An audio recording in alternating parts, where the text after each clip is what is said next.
엄마가 아빠 관리를 못해서 그렇게 된 거 아니에요. 큰딸 소라의 목소리는 차가웠습니다. 미숙은 휴대전화를 귀에 댄 채 말문이 막혔어요. 딸에게 도움을 청했는데 돌아온 건 비난이었죠. 소라야, 엄마가 지금 집도 빼앗길 처지야. 사채업자들이 매일 찾아와서 엄마, 저도 애들 교육비에 집 대출금 내기도 빠듯해요. 그리고 솔직히 아빠가 그런 일을 저질렀는데 제가 왜 책임져야 해요? 대체 무슨 일이 있었을까요? 사연이 궁금하시면 좋아요와 구독을 꼭 눌러주세요. 우리들의 일상이 사연이 되는 사연 라디오입니다. 여보, 미안해. 내가 정말 미안해. 죽은 남편의 목소리가 휴대전화에서 흘러나왔습니다. 윤미숙의 손이 부들부들 떨렸어요. 남편 윤정호가 세상을 떠난 지 벌써 3년이 지났습니다. 오늘은 작은 원룸으로 이사가는 날이었어요. 큰 집에서 혼자 살기 외로워 작은 곳으로 옮기려던 참이었죠. 짐을 정리하다 서랍 깊숙한 곳에서 남편의 낡은 휴대전화를 발견했습니다. 배터리가 다 닳아 꺼진 채로 3년을 그곳에 있었어요. 미숙은 잠시 망설였습니다. 다시 켜면 남편의 흔적들이 보일 테고, 그러면 또 눈물이 날 것 같았죠. 하지만 결국 충전기를 찾아 꽂았습니다. 화면이 켜지자마자 알림음이 울렸어요. 음성 메시지 1건이 도착했다는 표시였습니다. 미숙은 가슴이 철렁 내려앉았어요. 3년 전 메시지가 지금 도착했다는 게 이상했죠. 떨리는 손가락으로 재생 버튼을 눌렀습니다. 여보, 미안해. 내가 정말 미안해. 남편의 목소리는 떨리고 있었어요. 울먹이는 소리가 섞여 있었습니다. 내가 당신한테 숨긴 게 있어.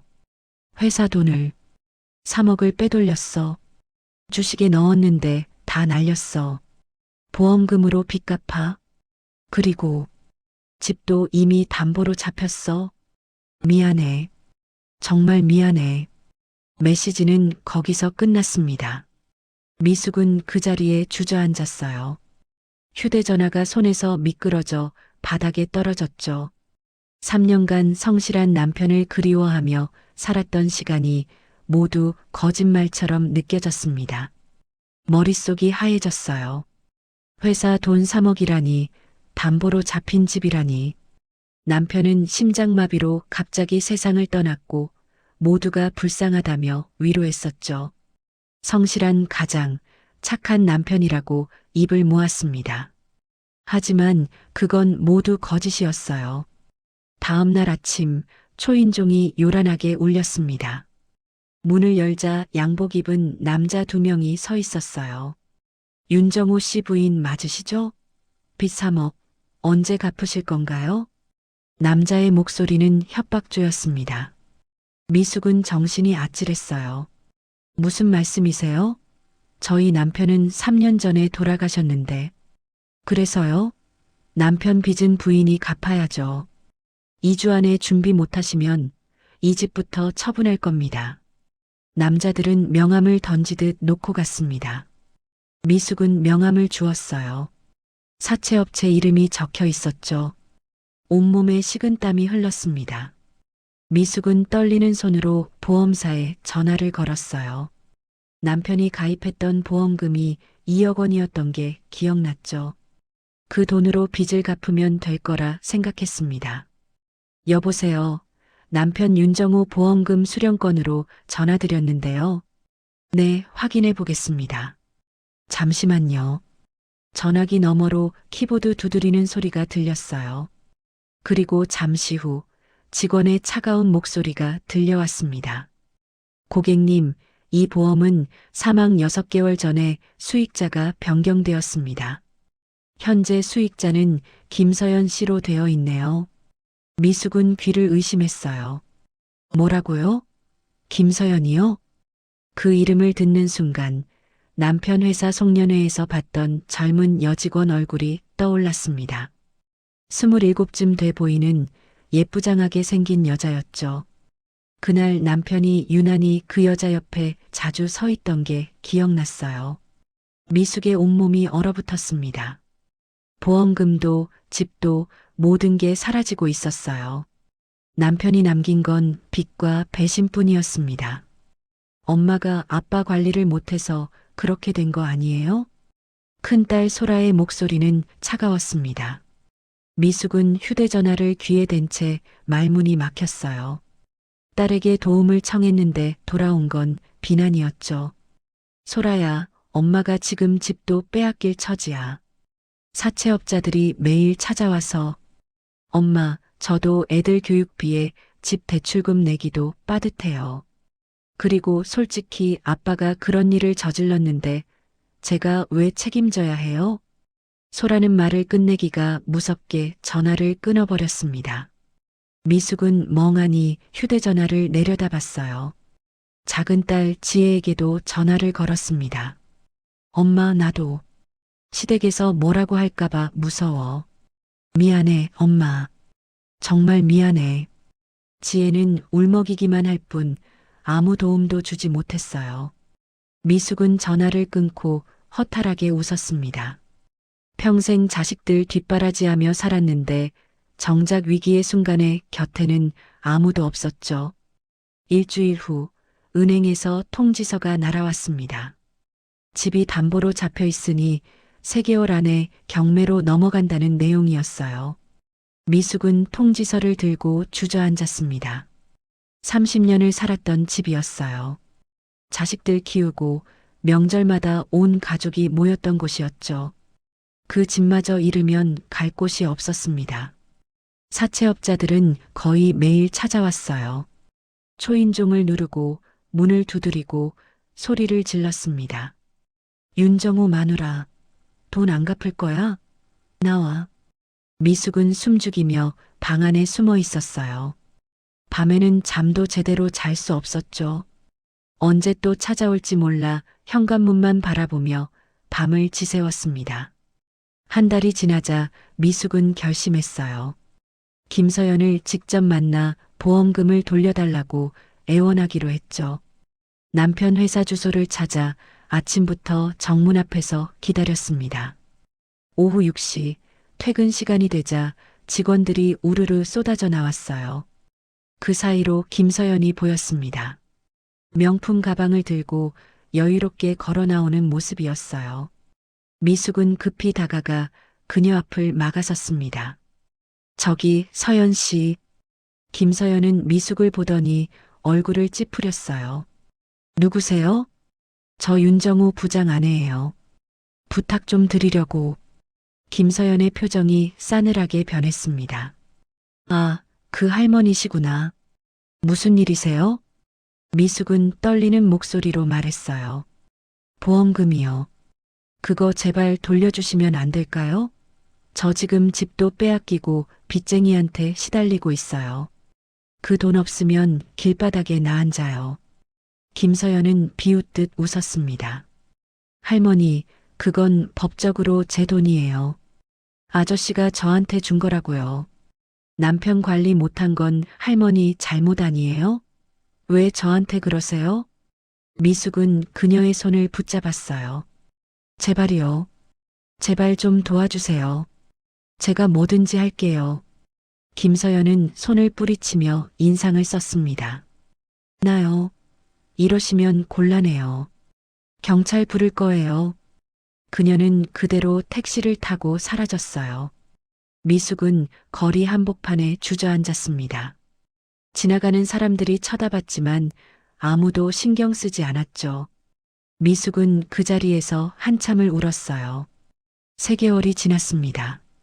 집은 경매로 넘어갔고 미숙은 짐을 싸야 했어요. 갈 곳이 없었습니다. 결국 복지관 상담사의 도움으로 쪽방촌 3평짜리 방을 얻었죠. 월세 25만 원, 화장실도 공동이고 부엌도 없는 곳이었습니다. 평생 모은 가구며 살림살이는 모두 버려야 했어요. 트럭 한 대 분량도 안 되는 짐만 챙겨 쪽방촌으로 들어갔습니다. 좁은 방 한가운데 앉아 미숙은 주위를 둘러봤어요. 곰팡이 핀 벽지, 삐걱거리는 바닥, 깨진 창문. 이곳이 이제 자신의 집이었습니다. 30평 아파트에서 3평 쪽방으로. 미숙은 무릎을 끌어안고 또 울었어요.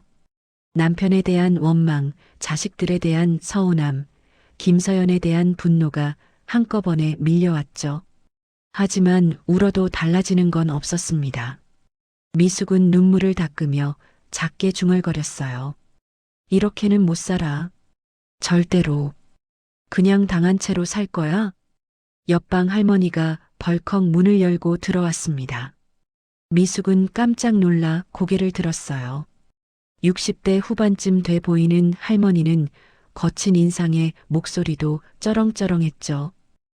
저기, 누구세요? 옆방 사는 장미란이야. 어제 이사 온 거 봤어.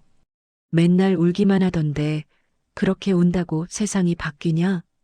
미라는 방바닥에 털썩 주저앉았습니다.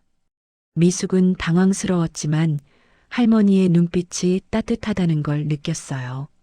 할머니도 남자한테 당했지? 나도 그래. 20년 전에 남편한테 사기당해서 여기 왔어. 미라는 자신의 이야기를 시작했어요. 남편이 사업한다며 집 팔고 전 재산을 날렸고 결국 도망쳤다고 했죠. 미숙은 자신만 불행한 게 아니라는 걸 알았습니다. 세상은 싸워야 이기는 거야. 가만히 앉아서 울면 아무도 안 도와줘. 미란의 말이 가슴에 박혔어요. 미숙은 남편의 휴대전화를 다시 꺼냈습니다.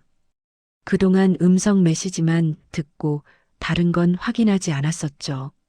문자 메시지함을 열었어요. 김서영과 주고받은 문자가 수두룩했습니다. 오빠, 오늘 저녁에 봐요. 보고 싶어요. 오빠 덕분에 행복해요. 사랑해요. 미숙은 속이 뒤집혔어요. 남편이 죽기 6개월 전부터 시작된 문자들이었죠. 그런데 이상한 문자도 있었습니다. 회사 돈 문제는 제가 삼촌한테 말씀드릴게요. 걱정 마세요. 오빠, 보험 수익자 바꾸는 거 오늘 하셔야 해요. 약속했잖아요. 미숙은 손이 부들부들 떨렸어요. 김서연이 단순히 남편과 바람을 피운 게 아니라 계획적으로 접근한 것 같았습니다. 더 위로 올라가자 회사 전무 박태준과 주고받은 문자도 나왔어요. 정호야, 이번 회계권은 내 이름으로 처리해. 나중에 내가 보상해 줄게. 전무님, 이건 너무 위험한 것 같습니다. 걱정 마. 내가 다 책임진다. 넌 시키는 대로만 해. 미숙은 숨이 막혔습니다. 남편은 횡령의 주범이 아니었어요. 박태준의 지시로 움직인 거였죠. 그리고 모든 책임을 뒤집어 쓰고 죽은 겁니다.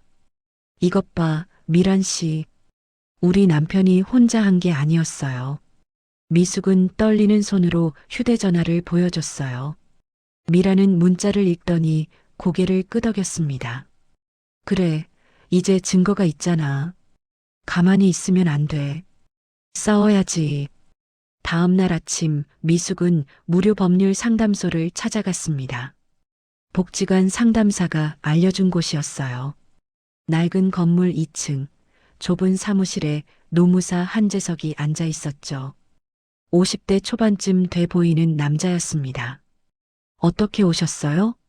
미숙은 지금까지의 일을 모두 털어놨어요. 남편의 횡령, 보험금 가로채기, 집 빼앗긴 것까지. 한재석은 진지하게 듣더니 남편 휴대전화를 달라고 했습니다. 문자 메시지들을 하나하나 읽어내려갔어요. 이거면 충분합니다.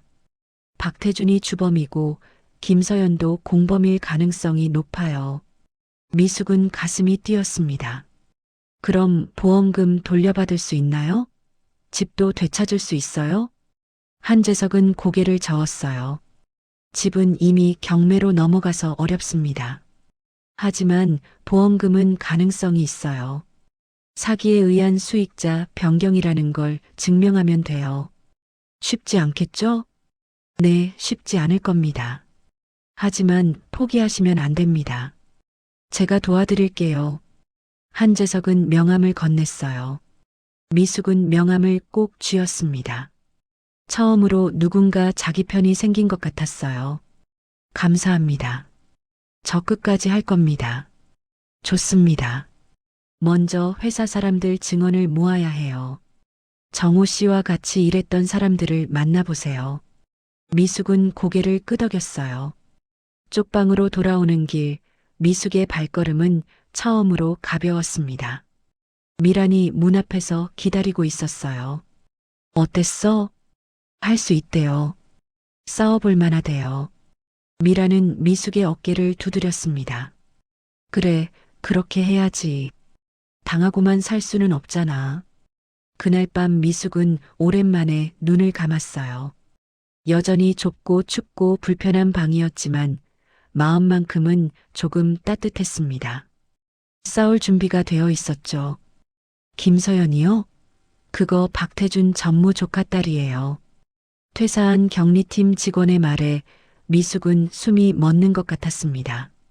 한재석 노무사의 조언대로 남편 회사 직원들을 수소문에 찾아다녔어요.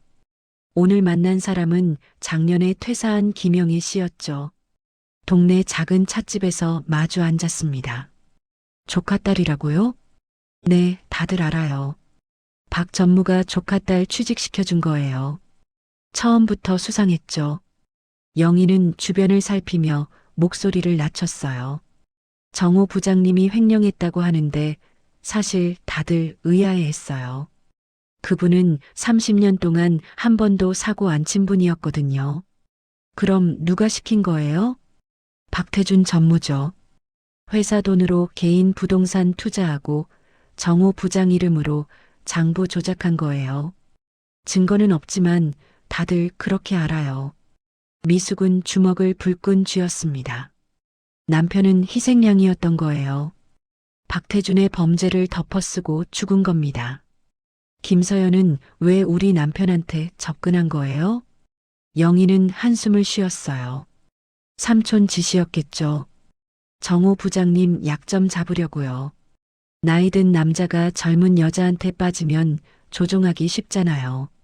미숙은 눈물이 핑 돌았지만 꾹 참았습니다. 울 시간이 없었어요.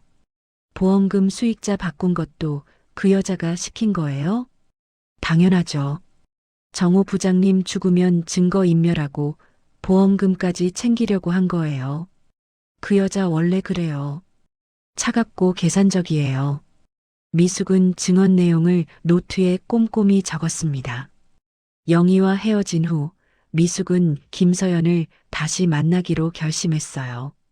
이번에는 녹음기를 준비했죠. 미란 할머니가 빌려준 작은 녹음기였습니다. 이거 주머니에 넣고 가. 증거 남겨야 해. 미숙은 김서연이 자주 간다는 고급 일식집 앞에서 기다렸어요. SNS를 뒤져보니 그녀가 일주일에 2~3번 이곳에 온다는 걸 알았죠. 저녁 7시 김서연이 나타났습니다. 혼자가 아니라 중년 남자와 함께였어요. 미숙은 그들이 식사를 마치고 나올 때까지 추위를 견디며 기다렸습니다. 2시간 후 김서연이 나왔어요. 남자와 헤어진 후 혼자 걷고 있었죠. 미숙은 다가가 그녀 앞을 막아섰습니다. 또 왔어요? 김서연은 짜증스러운 표정을 지었어요. 당신 박태준 전무 조카 딸이죠? 김서연의 얼굴이 굳었습니다. 그래서요? 그게 뭐 어쨌다는 거예요? 우리 남편 이용한 거 다 알아요. 삼촌 지시로 접근했죠? 김서연은 비웃었어요. 증거라도 있어요? 할머니, 망상은 그만하세요. 미숙은 물러서지 않았습니다. 녹음기가 주머니 속에서 돌아가고 있었어요. 보험금 수익자 바꾼 것도 당신이 시킨 거잖아요. 우리 남편 죽을 거 알고 미리 준비한 거죠? 김서연의 눈빛이 차갑게 변했어요. 아저씨가 절 사랑해서 그런 거예요. 할머니는 이제 과거고요. 아저씨는 저를 선택했어요. 사랑? 당신이 뭘 알아요? 미숙의 목소리가 떨렸습니다. 할머니야말로 뭘 알아요? 아저씨가 할머니한테 얼마나 지겨워했는지 저한테 맨날 그랬어요. 집에 가기 싫다고, 할머니 얼굴 보기 싫다고. 그 말이 미숙의 가슴을 찔렀어요. 하지만 미숙은 참았습니다. 당신 목적은 보험금이었죠. 2억이나 되니까. 김서연은 어깨를 으쓱했어요. 그게 뭐 어때서요? 법적으로 제 돈이에요. 할머니가 남편 관리 못한 거지. 제 잘못은 아니잖아요. 삼촌이 우리 남편한테 횡령시킨 것도 알아요. 당신도 공범이죠. 김서연은 코웃음을 쳤어요. 할머니, 증거 없는 소리 그만하세요. 이러다 명예훼손으로 고소당해요. 그녀는 그대로 택시를 잡아타고 사라졌습니다. 미숙은 떨리는 손으로 녹음기를 꺼냈어요. 녹음이 제대로 됐는지 확인했죠. 김서연의 목소리가 선명하게 들렸습니다. 법적으로 제 돈이에요. 아저씨가 절 사랑해서 그런 거예요. 완벽한 증거는 아니었지만 없는 것보다는 나았어요. 미숙은 쪽방으로 돌아와 한재석에게 전화를 걸었습니다. 녹음했어요. 김서연이 보험금 가로챈 거 인정했어요. 잘하셨어요. 이제 박태준을 만나야 합니다. 그 사람이 핵심이에요. 미숙은 고개를 끄덕였어요. 두렵지만 해야 했습니다. 남편의 억울함을 풀고 빼앗긴 것을 되찾기 위해서는 싸워야 했죠. 미란이 문을 두드렸습니다. 어땠어? 녹음했어요. 이제 다음 단계예요. 잘했어. 끝까지 가는 거야. 미숙은 작게 미소 지었어요. 처음으로 이길 수 있을 것 같았습니다. 부인, 여기서 이러시면 곤란합니다. 경비원이 미숙의 팔을 잡았습니다. 미숙은 건설회사 본사 로비에서 버티고 섰어요. 아침 9시부터 서 있었는데 벌써 오후 3시가 넘었죠. 박태준 전무 만나러 왔어요. 꼭 만나야 해요. 약속 없으시면 안 됩니다. 나가주세요. 경비원이 미숙을 밖으로 밀어내려는 순간 엘리베이터 문이 열렸어요. 양복 입은 중년 남자가 나왔습니다. 박태준이었어요. 미숙은 재빨리 그에게 달려갔죠. 전무님, 저 윤정우 부장 아내입니다. 박태준은 미숙을 차갑게 내려다봤어요. 경비, 이분 좀 내보내. 잠깐만요. 남편 빚 문제로 왔어요. 얘기 좀 해요. 미숙은 박태준 앞을 막아섰습니다. 로비에 있던 사람들이 쳐다봤어요. 박태준은 난처한 표정을 지었죠. 사무실로 올라오시죠. 여기서 이러면 곤란합니다. 박태준은 미숙을 7층 응접실로 데려갔어요. 문을 닫자 그의 표정이 싸늘하게 변했습니다. 부인, 무슨 일이십니까? 우리 남편 빈말이에요.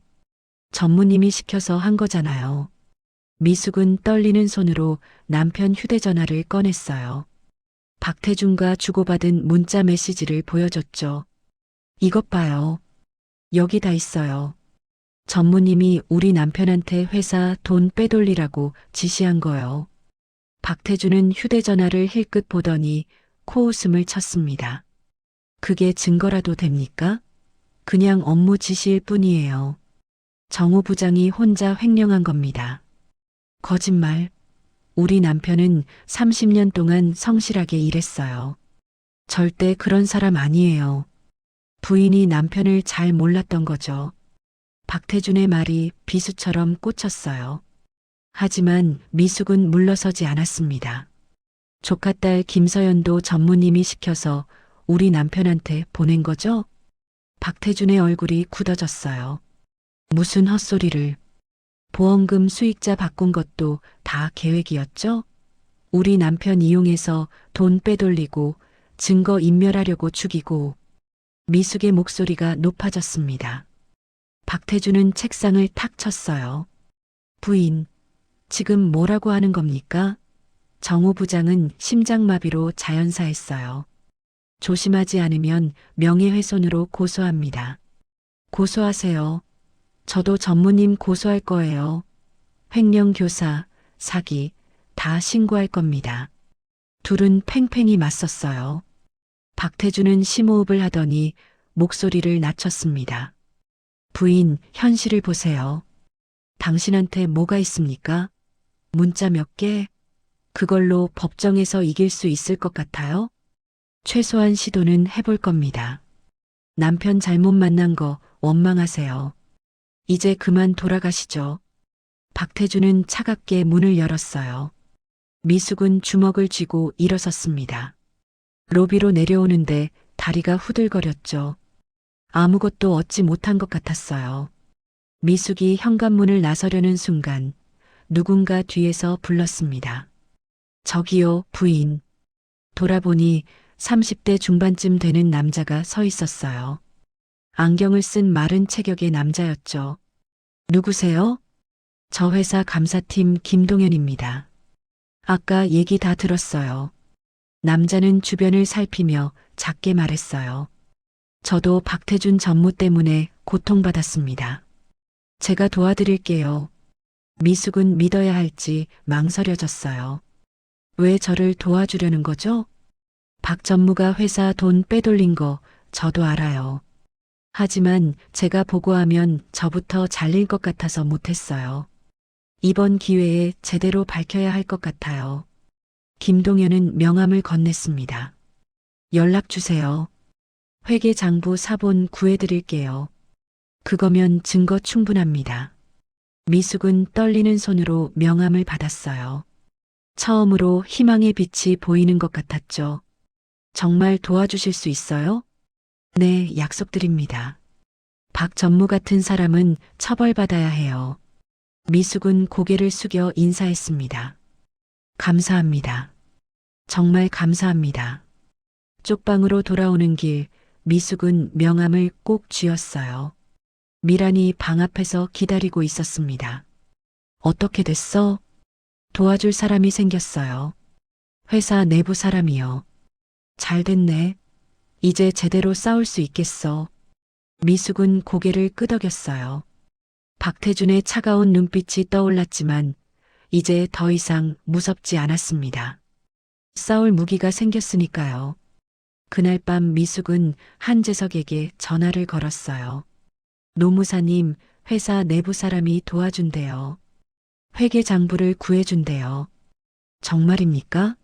그거면 승산이 있습니다. 잘하셨어요.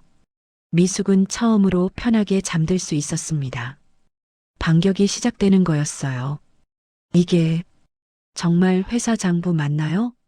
미숙은 김동현이 건넨 서류 뭉치를 떨리는 손으로 받았습니다. 쪽방촌 근처 작은 커피숍에서 만났어요.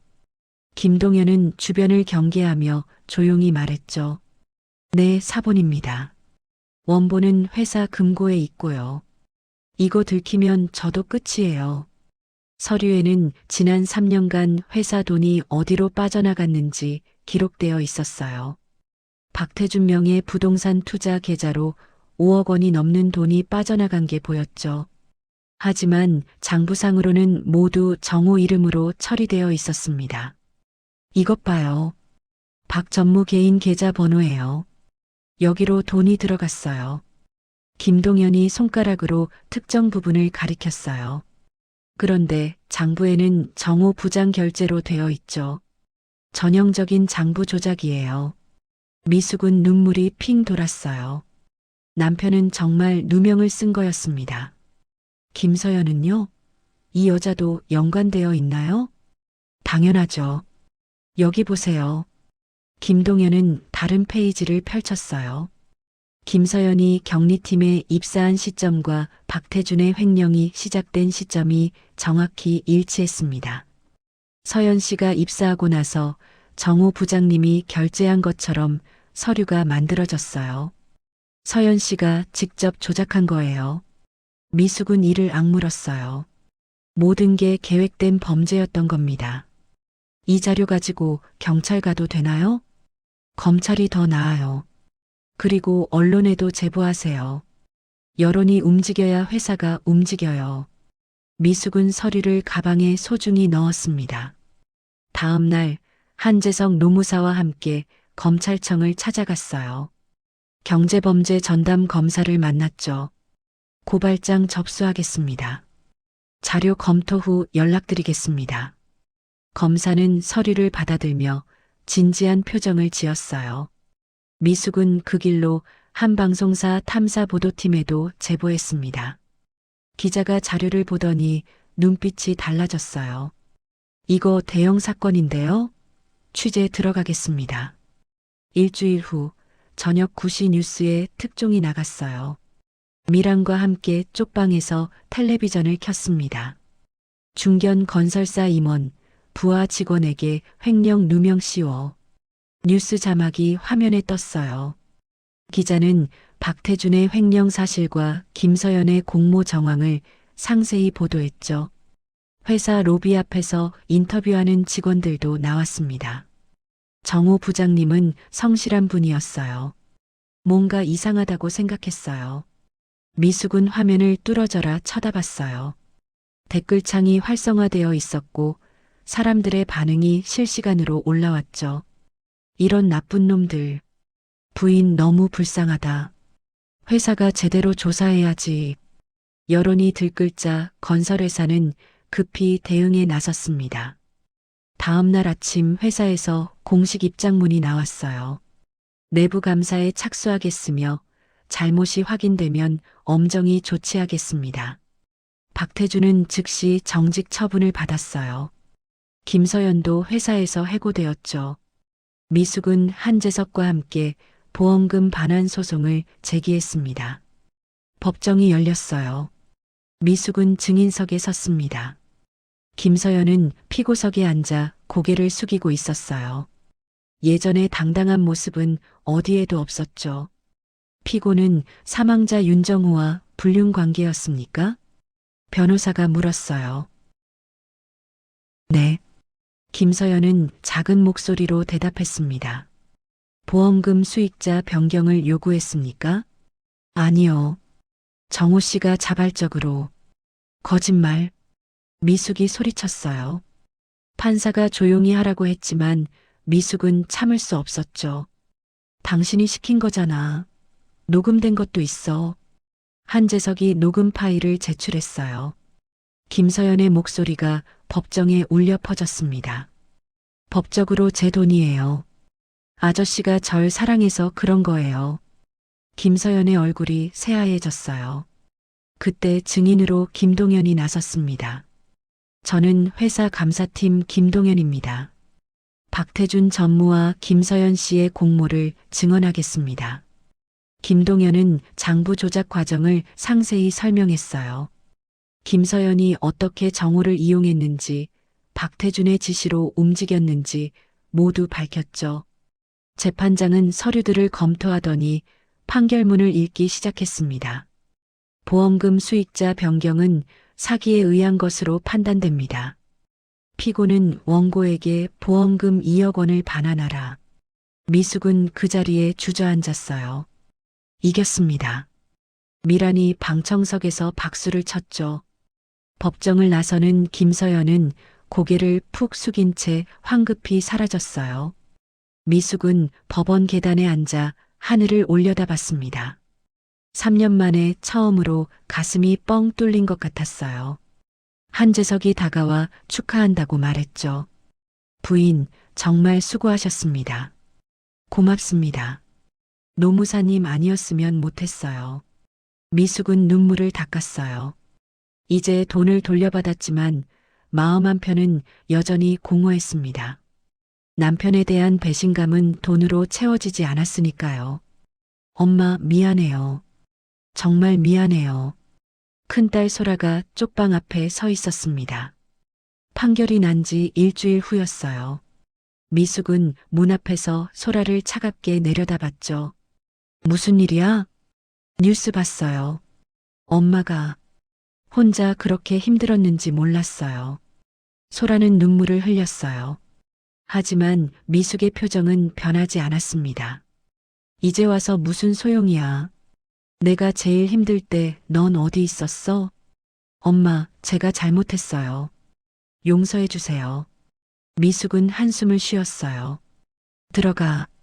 바빠. 문을 닫으려는데 소라가 손으로 막았죠. 엄마, 저희 집으로 가세요. 이런 데서 살면 안 돼요. 이제 필요 없어. 혼자 살 수 있어. 미숙은 차갑게 문을 닫았습니다. 소라의 우는 소리가 문 밖에서 들렸지만 미숙은 마음을 굳게 먹었어요. 자식들이 떠났을 때의 배신감은 쉽게 지워지지 않았습니다. 며칠 후 작은 딸 지혜가 찾아왔어요. 손에는 과일 바구니를 들고 있었죠. 엄마, 들어가도 돼? 미숙은 망설이다가 문을 열어줬습니다. 지혜는 방 안을 둘러보며 눈물을 글썽였어요. 엄마, 여기서 이렇게 살았어? 왜 진작 말 안 했어요? 말해서 뭐해? 너도 못 도와줬잖아. 미안해요, 엄마. 정말 미안해요. 지혜는 미숙을 껴안고 울었어요. 미숙도 결국 눈물이 났습니다. 두 모녀는 한참을 그렇게 울었죠. 엄마, 이제 어떻게 하실 거예요? 보험금 돌려받았어. 사채 빚 다 갚았고. 그럼 이제 큰 집으로 이사 가세요. 미숙은 고개를 저었어요. 아니야. 작은 원룸 하나면 충분해. 큰 집은 이제 필요 없어. 보험금 2억 중에서 사채 빚 3억은 갚지 못했어요. 하지만 한재석이 법적으로 빚을 정리해줬고 결국 2억으로 합의가 됐죠. 남은 돈은 없었지만 빚에서는 해방됐습니다. 한 달 후 박태준이 구속됐다는 소식이 들렸어요. 횡령 혐의가 명확히 밝혀졌고 징역 5년형이 구형됐죠. 김서연도 사기 방조 혐의로 재판을 받게 됐습니다.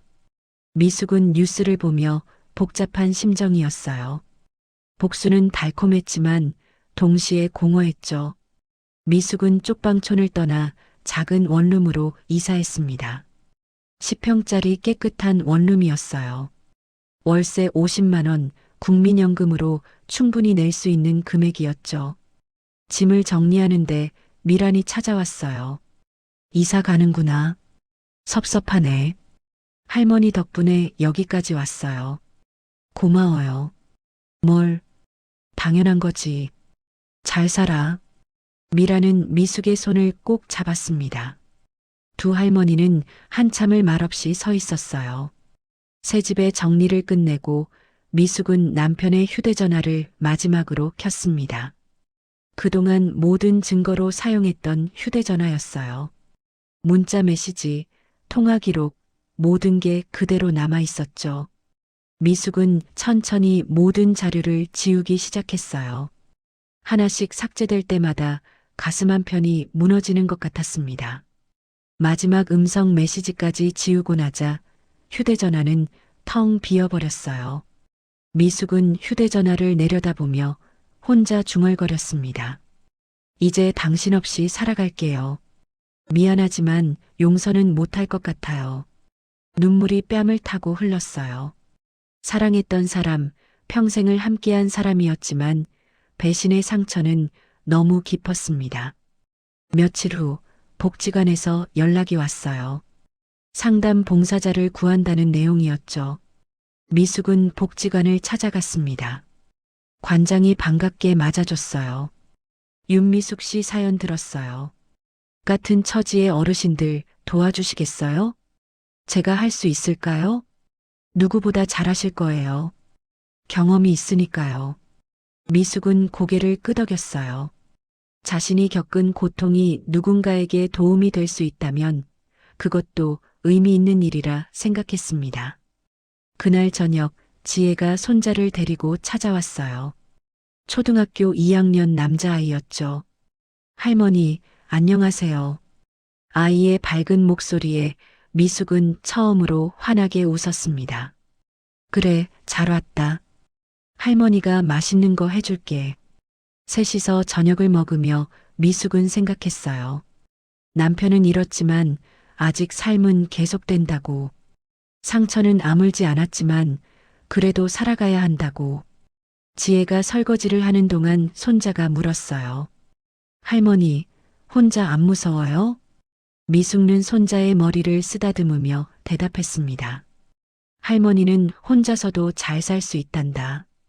이제 누구한테도 기대지 않아. 손자는 고개를 끄덕이며 할머니를 꼭 안았어요. 미숙은 아이를 안으며 창밖을 바라봤습니다. 봄이 오고 있었어요. 남편 없이 맞이하는 첫 봄이었지만 미숙은 이제 혼자 걸어갈 준비가 되어 있었습니다. 남편이 빚을 남기고 죽었는데 어떡하죠? 60대 여성이 미숙 앞에서 눈물을 흘렸습니다. 6개월이 지난 가을, 미숙은 노인복지관에서 상담 봉사를 하고 있었어요. 매주 화요일과 목요일, 배우자, 사후 재산 문제 상담이라는 팻말을 걸고 앉아 있었죠. 진정하세요. 차근차근 얘기해봐요. 미숙은 여성의 손을 꼭 잡았어요. 그 손이 예전의 자신처럼 떨리고 있다는 걸 느꼈습니다. 남편이 친구 보증을 섰대요. 2억이나 되는 빚이 제게 넘어왔어요. 남편 빚은 상속 포기하면 돼요. 3개월 안에 법원 가서 신청하세요.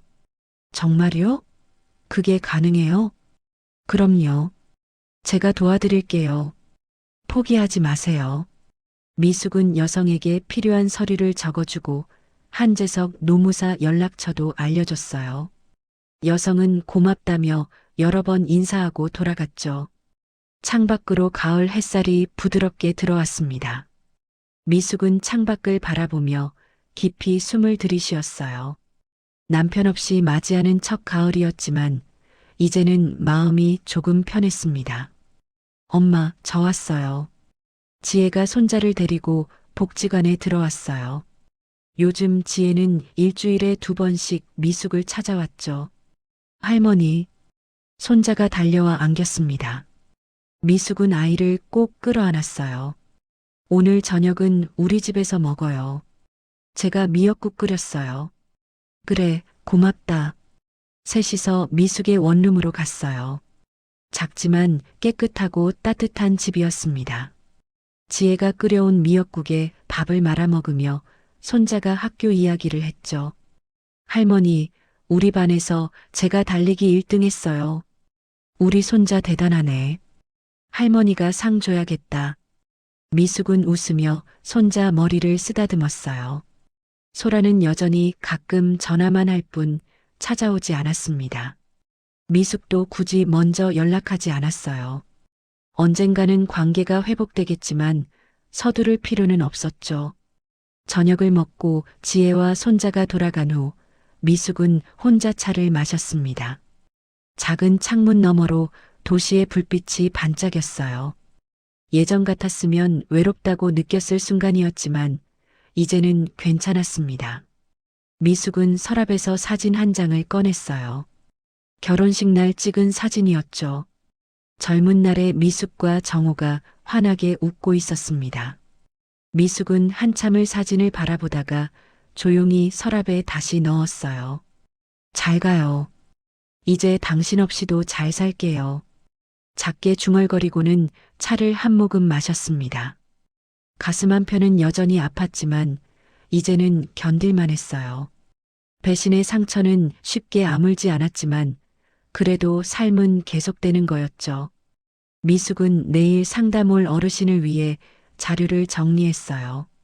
자신의 경험이 누군가에게 도움이 된다는 게 기뻤습니다. 혼자가 되었지만 쓸모없는 사람은 아니었으니까요. 밤이 깊어갔어요. 미숙은 불을 끄고 창밖을 바라봤습니다. 도시의 불빛 너머로 별이 하나 반짝였죠. 미숙은 작게 미소 지었어요.